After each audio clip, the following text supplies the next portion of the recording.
you'll soon learn if people really don't like what you're trying to sell to them. Okay, maybe this business idea isn't the greatest idea ever. Closing a 5 or 6 figure deal or building a community that actually engages? That is a very good question. I think if I had to cut all of them out and just pick one, it would be...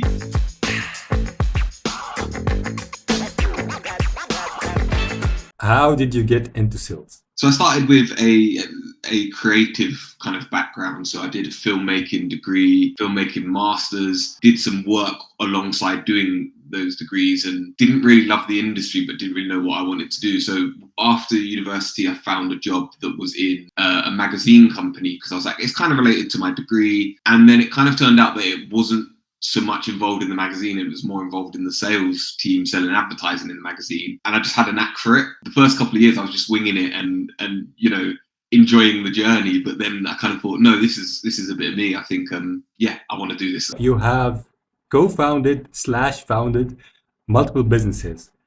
What's the secret to running multiple businesses without burning out? Starting with one at a time, firstly, is the best way to do it. So kind of the first one that I launched is the aesthetics business that I run with my wife. And that helps firstly because there's two of us. So, you know, there's a lot of split stuff. She's the medical side. So she deals with the kind of treatments and I deal with the actual business operations, the marketing, that kind of stuff.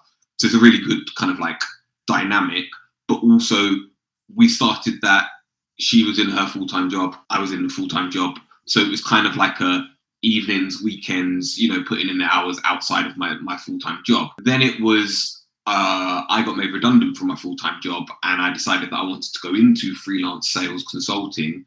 So it was right, okay, let's launch that. Then kind of more recently, I've been, it's kind of soft launch, not completely launched, but a community project with another former colleague of mine. And so it's kind of, everything's in stages so that you can kind of get comfortable with one thing before you go on to the next, rather than, I think it's easy to have a lot of ideas and, you know, some of those ideas might not work out. You know, I've had a few things not work out over the past, but it's more kind of don't do 7 things at once and then they would work out and then you lose heart. Try one thing. If it doesn't work out, try another. When that one works out, okay, then I can add this one. So I think it's a bit of a boring answer, but it's that slow and steady rather than kind of, you know, I know people, LinkedIn and things out there try to sell you on the dream of it's going to go, you know, you do this and in 2 months time, you're replacing your income and in 3 months time, you're making 10 grand a month. Slow and steady and pick kind of which things you're really interested in is how I'd advise. What's the difference between Fourth Path and It Takes a Village as businesses? Yeah, so Fourth Path is the sales consultancy, the Dermalab is the aesthetics business, and It Takes a Village is the community sort of thing that I've launched for small business owners. So Fourth Path is essentially kind of the core of what I do. So it's sales, consultancy, whether that's coming in and fitting in as part of a team, whether that's providing sales training, whether that's kind of auditing your sales strategy and then providing you with kind of my insights into where that could be tweaked or improved. A lot of different kind of facets, but fundamentally it's that core of sales and business development. It Takes a Village is something that I launched with a friend of mine, who I've worked with numerous times over the years. She's a fantastic digital marketer. So she almost fills the gap in kind of, she can help people get leads through digital marketing. I can help people get leads through outreach, but then also how to manage those inbound leads from the digital marketing, which a lot of people do wrong. And so it's, rather than kind of being like a consultancy or something like that, we wanted to do something that is for small business owners or freelancers on a more kind of like membership basis. So we soft launched it a couple of months ago, but it is currently a business that's on pause at the minute just because of a couple of personal circumstances that we're going to be picking back up in September. But we've got quite a few kind of like early access sign-ups to it. So once the membership fully launches in September, it's going to be kind of networking, training sessions, and a community Slack channel for getting advice on sales and marketing. If you haven't quite got the budget to hire, say, me or my friend Leanne to do your marketing, to do your sales, but you want some advice and you want some training that's a bit better than, you know, the kind of Google it and see what people say approach, it's kind of filling that gap essentially. We have been seeing like a lot of people, even you and I, we have been like talking about that cold calling is not dead, cold emailing is not dead. And Yeah. actually, they are not. But I always used to think that there are three schools of selling: the cold calling, cold emailing, cold messaging. And I would say recently, and by saying recently, I'm talking about like the last 3 or 4 years, maybe even more than that. But let's say 4 years, people have started to focus on social selling as well. And now it Yeah. became the fourth school of selling alongside with those earlier schools that we have mentioned. If we compared all of these four schools to each other from your own perspective and your own experience, which one that you see is having more impact on having more like sales income? I think if I had to cut all of them out and just pick one, it would be cold calling, because you get an instant response rate. You get an instant feel for that person's feelings towards, working with you. There's not the back and forth of email or LinkedIn messaging or whatever it may be. I would caveat that with, in all honesty, the best sales strategy is to do all of the above channels, because, there are people out there who don't like cold calls, but they'll happily respond to your cold email. And, different people prefer different methods of outreach. So I tend to try and kind of thread it across all of the kind of multi-channel approach. But yeah, I think because that's where I kind of grew up from, sales is cold calling, selling advertising in magazines. Closing a 5 or 6 figure deal or building a community that actually engages? That is a very good question. From my experience, I'd actually say building a community is more difficult, because I think one of the key things that was drilled into me early days in sales was that treat every kind of deal, no matter what size, treat it the same. So I always had this thing that the big deals and the smaller deals are the same. So I go through kind of the same methodology. Obviously, there's a few slight differences. Usually with bigger deals, it's a longer decision-making process, multiple people that you've got to kind of get through. But the fundamental of solving a problem or dealing with that pain point that they've got is fundamentally the same. And so it's not that they're not difficult. The big deals are difficult still. You've got to have patience. You've got to, target multiple people from the company and get yourself through the right doors. But building a community, so I wouldn't by any stretch of the imagination say I'm particularly big on LinkedIn, and even getting to the stage of where I'm at with, a few thousand followers took a lot of work, a lot of testing things, a lot of content as well. And so for me, it's harder, because especially if when I've closed some of those big deals, the product that I've been selling has been spot on for the pain point that they've been receiving, so that it does make it a bit easier to kind of close a deal like that. So yeah, I think that's my take on it. How do you keep yourself motivated when you're suddenly out of a role you were fully invested in? That is a tough one, to be fair. So kind of in the last 5 years, I've had 3 redundancies from full-time roles. It hurts, it's hard, but you've got to, and in each of those, just to caveat that, I loved all of those roles, really good roles, really enjoyed the company, the people I worked with. And so it's really kind of hard to pick yourself back up from it. But I think with each of them, they firstly open different opportunities. And secondly, the most recent one is obviously what then led me to kind of launching as a freelance consultant, and I wouldn't change that for the world. I think it's been kind of the best thing for me. But what was important that I did is take time to reflect on what was important to me and what I necessarily didn't want in my next role, whether that was, in the times when I then went on to go to another company, or I then,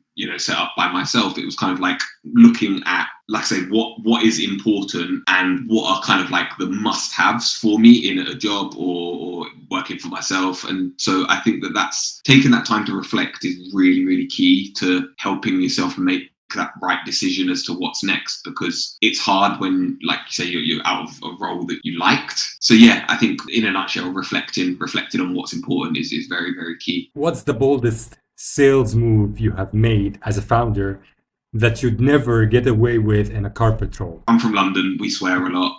On a client call, if the vibe's right with the person, I'll talk to them how I talk to one of my friends. And in a lot of corporate environments, they're kind of you can't do that. But it's weird because everyone speaks like that. So why would we not? Don't get me wrong. If the person you can pick up the vibe instantly to go, okay, I don't want to speak like that to that person. But in a lot of ways, since going out for myself as a business owner, it's made me have a lot more genuine connections. Like I pretty much call every single one of my clients mate, because that's what we do in the UK, you know, everyone's mate. And in corporate roles, people tell me that I can't use the word mate. And it's like having that confidence to speak as myself is kind of, if we're talking about specific sales stuff as well, I think doing the kind of direct mail campaigns that I'm doing, like I say, I did them in-house in some companies, but other companies I work for just weren't keen on that idea. They were like, you know, people would just be like, why are you sending me something in the post? And, you know, that kind of stuff. But like I say, I like it. I think it's a very creative way. So I think those two things are kind of like the things that I do now that generally in the corporate environment were less liked. When do you think it's okay to walk away from a prospect, even if they could pay? Really good question. If you see red flags from that client in terms of, you know, they're going to be a headache, you know, particularly as a small business owner, if you know that they're going to cause you more hassle than it's worth, it's fine to walk away from that. You know, I think in the early days, it's a lot of kind of take any work that comes along, but then you get to a stage of figuring out who you like to work with and who you don't like to work with. And if a person's giving you those kind of red flags of, I'm going to be a nightmare to work with, I'm going to not respect your time, or those sorts of things, you know, ask unreasonable requests. I think a lot that I see in the freelance community is clients who hire a freelancer but then ask them to come into the office 2 times a week or things like that. And it's like, well, you don't want a freelancer, you want an employee. So if you see those kind of things, even if they can pay for it, it's okay to kind of say no and respect your own boundaries. Or if you're a founder of a company and you've got your team, to respect your team's boundaries, to not overload them with too much work or make your team have to deal with a really difficult client when you didn't really need that money coming into the business and you could focus on a client and servicing a client that, you know, is going to respect your team's boundaries. So I think that that's kind of the key, to accept that it's okay to say no in those instances. Should every great salesperson eventually start their own business? No, I don't think it's a be all and end all. I think there's so many factors at play to starting your own business: your personal circumstances, things that are outside of the workplace, whether you want to or have the drive to do it, whether it's going to be a solo business or if you want to hire people, if you're ready to hire and manage people. You know, I think there's so many different facets of it that you've kind of got to weigh up if it's the right move for you. And if your choice is to just stay in a company, drive in sales, enjoy your commission, you know, there's nothing wrong with that. I think there's a lot of noise about, to be successful, you need to have your own business and have this revenue stream and that revenue stream. You can live the life that you live from your full-time job working for someone else. Great.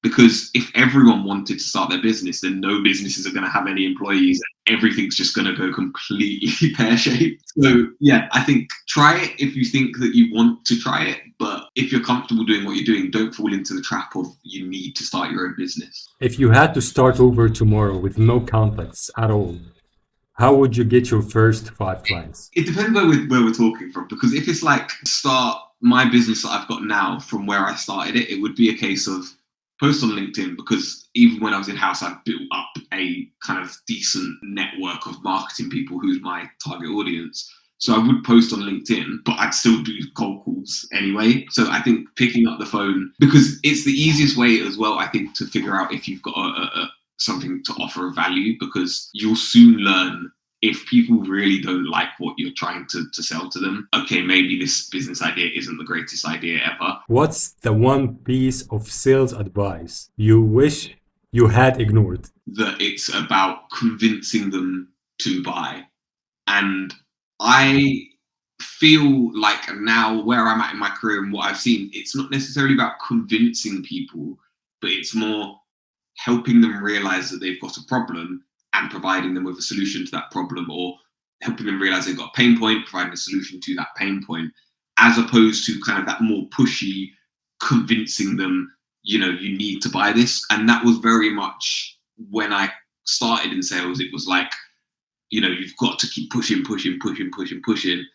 And for a good 2-3 years, that was what I did and had success with it. But later in my career, I've had more success with that kind of more consultative approach of mapping out that problem, asking the correct questions, and really kind of diving into learning more about what they need and how I can help with that, or the company or product that I'm selling can help with that. That was it. Thank you again, Jordan. Thank you for having me on. It's been a great conversation.